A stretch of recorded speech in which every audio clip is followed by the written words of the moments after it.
On a une intuition très sérieuse quand on est enfant, que des choses très graves se passent.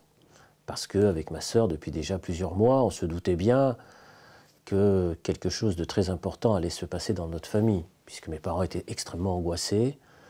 Mon père était déjà très âgé, en 1962, il avait 53 ans, ma mère avait 46 ans. Donc, étant donné leur âge et puis le fait qu'ils ne connaissaient pas la France, ils murmuraient à voix basse le soir lorsqu'on s'endormait, leurs angoisses, c'est-à-dire le fait de savoir qu'est-ce qu'ils allaient devenir dans ce pays qu'ils ne connaissaient pas et quel métier ils pouvaient exercer, puisque mon père était commerçant et ma mère n'avait jamais travaillé. Donc, il y avait chez eux effectivement cette sorte d'angoisse qu'ils transmettaient obligatoirement à leurs enfants.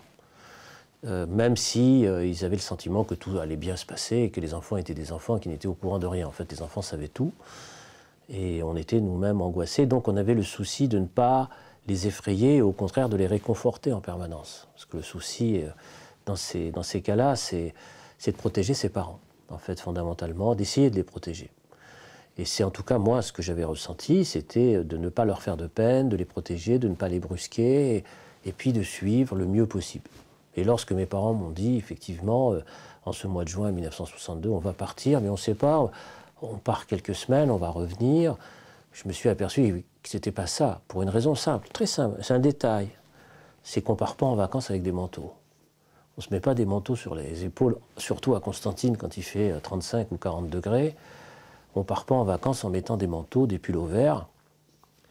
Ça, c'est pas possible, ça. On part en vacances de manière beaucoup plus légère, parce qu'on avait quand même l'habitude des vacances. On partait à la plage de Philippeville, dans une plage qui s'appelait Stora d'ailleurs, qui est très connue des Constantinois. Et donc quand on partait en vacances, je savais quand même, quand on partait une semaine, 15 jours à la plage, bon ben, c'était quand même pas ça. Là, on partait très habillés.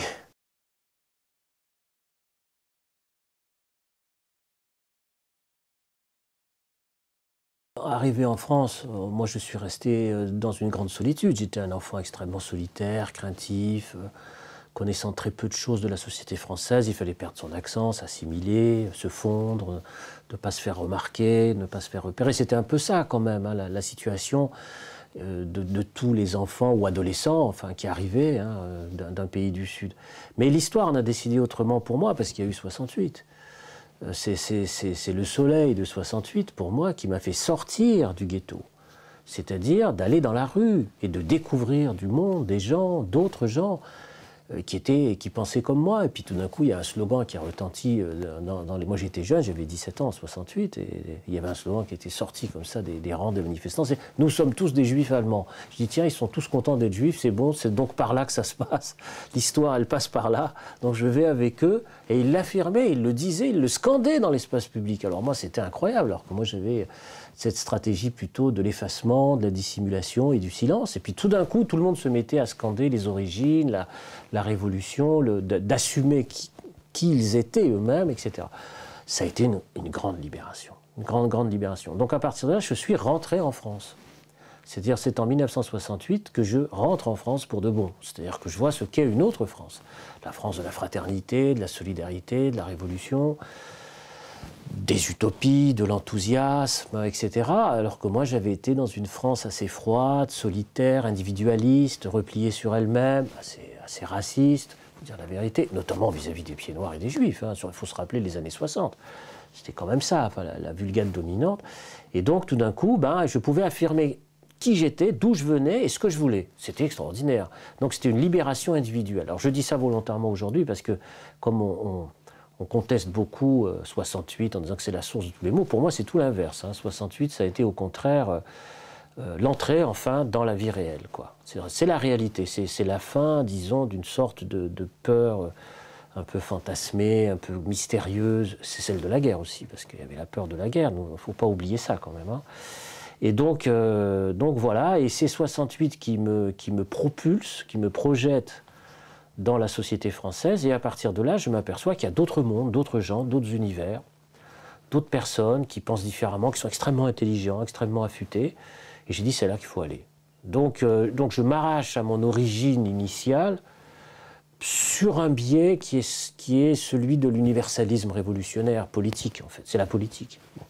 Donc cette politique vue sous l'angle du dégagement communautaire. C'est-à-dire j'appartiens plus simplement à une communauté refuge, mais j'appartiens à un monde beaucoup plus large. Beaucoup plus large.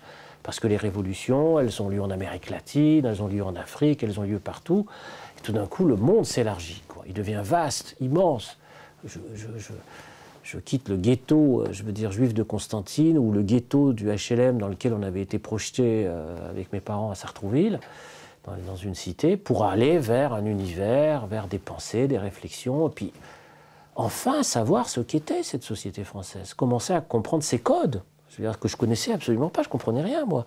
Donc à partir des années 70, eh ben, c'est la découverte de l'art, du cinéma, de la peinture, de la musique, enfin des tas de choses comme ça. Puis il n'y a pas que la politique, bien sûr. Et donc le monde change. Moi, c'est plus par la politique et l'engagement que je vais à la rencontre des autres que simplement par le fait de rester dans un ancrage communautaire. C'est-à-dire tout le temps la découverte de moi-même, etc. Non, pas du tout. Non, c'est dans le cheminement vers les autres que progressivement ensuite j'irai vers moi-même et comprendre ce qui m'est arrivé.